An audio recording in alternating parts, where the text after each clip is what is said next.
जैसे कि आप सब जानते हैं कि इस वक्त पूरी दुनिया के हमारा पूरा भारतवर्ष जो है तो कोविड जैसी महामारी के साथ जूझ रहा है और इसका प्रकोप जम्मू कश्मीर में को वैक्सीनेशन का कर दिया गया है।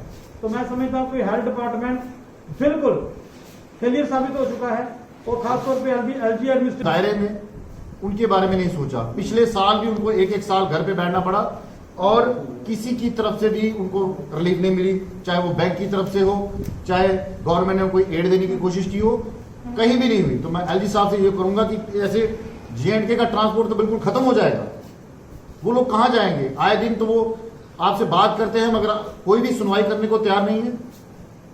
तो हम उन साथियों की तरफ से आपको कहते हैं कि खासकर उनके लिए कोई पैकेज घोषित किया जाए। जो ऑटो चलाते हैं, आज कोविड का दौर इतनी तेजी से बढ़ रहा है, लोग बीमारी की वजह से अपना घर का है जो टाइम थोड़ा बहुत मिल रहा है, हम तो कहते हैं कि आप टोटली बंद रखो। जो आज हालात बने हुए हैं कि थर्ड वेव आने को है, शहर के अंदर आप देख लीजिए सुबह 6 से लेकर जो 8, 10, 11 बजे तक का टाइम दिया है, फाइट कर रहे हैं। तो उससे बेहतर है कि आप लोगों को घर बैठे कुछ ना कुछ सहायता दे दिए और कम से कम अगर लॉकडाउन करें तो 8-10 दिन का कीजिए इकट्ठा, कि जिसकी वजह से ये चेन टूट जाए। आप सब्जी मंडी चले जाइए, बस स्टैंड चले जाइए, कहीं भी चले जाइए, तो वहां भीड़ वाल का जो तरीकाकार है उस तरीके की टेस्टिंग नहीं हो पा रही।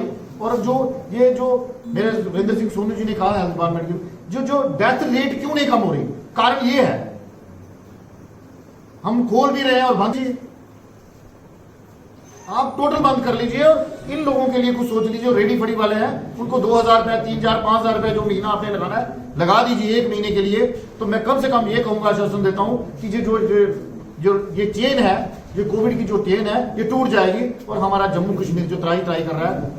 बड़ा मुश्किल होता है जब हम रोज सुबह पेपर देखते हैं 50 के दायरे में रहती है, ऊपर नीचे जो डेथ रेट है, और किसी का घर का एक लाल चला जाता है, उसका घर की जो हेड है वो चला जाए तो हर आदमी को पता है उस घर को चलाना कैसे।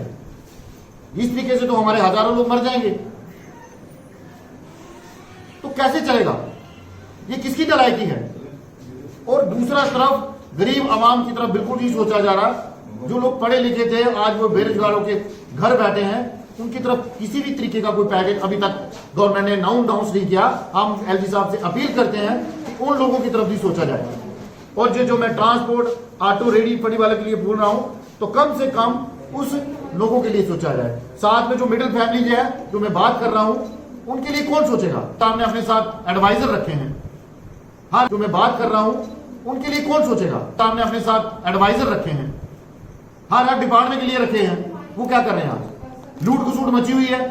आप कोई भी सामान लेने चले जाइए, कहीं भी चले जाइए, जो प्रिंट रेट है उसी के हिसाब से बेच रहे हैं।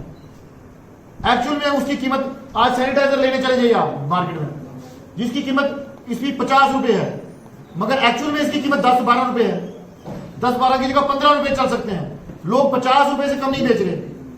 तो मैं एलजी साहब से कहूंगा ऐसे लोगों के ऊपर करनी चाहिए। किराने की दुकान पे चले जाइए, उन्होंने अपनी मर्जी से प्रिंट रेट लगाया है, पैकिंग करके प्रिंट रेट लगाए हैं, उसी हिसाब से वो वसूल कर रहे हैं। तो मतलब जो डिपार्टमेंट है हमारा, वो क्या कर रहा है? वो कहां से आया हुआ है? हमने तो खुली छूट दी है, जो लूटो जो मर्जी करो। सब्जी मंडी में चले जाइए, वहां रेट कुछ हो रहा है, जो गांव में जाके शहर के अंदर हर जगह रेडी में मिल रहा है 10 रुपए, 5 रुपए, 5 रुपए जो मंडी से निकलता है वो 20 रुपए बिकना चाहिए। 30 रुपए, 40 रुपए, 50 रुपए से कुछ चीज नीचे नहीं है, तो उसकी तरफ कहां सोए हमारा डिपार्टमेंट? ये कम से कम देखना चाहिए। मैं ऐसे लोगों के लिए जो इस वक्त काले बाजारी के ऊपर लगे हुए हैं, उनके ऊपर लगाम कसने की जरूरत है। जो मैं एलजी साहब से कहना चाहता हूं, खासकर जो एडवाइजर जो जिम्मेदारी उठाने के लिए इस वक्त आगे आने चाहिए, वो घरों में बैठे हैं। इक्का दुक्का लोग दिखते हैं, नजर आते हैं। और बीजेपी वाले लोग आप देख लीजिए, किसी मुझे बताइए रविंद्र रैना जी को क्या है? उनके लिए कोई पास की जरूरत नहीं है। रविंद्र रैना जी के लिए कोई पास की जरूरत नहीं है। वो आए दिन कहीं भी अपने स्क्वाड के साथ जहां चल मर्जी चले जाते हैं, पूछने वाला कोई नहीं।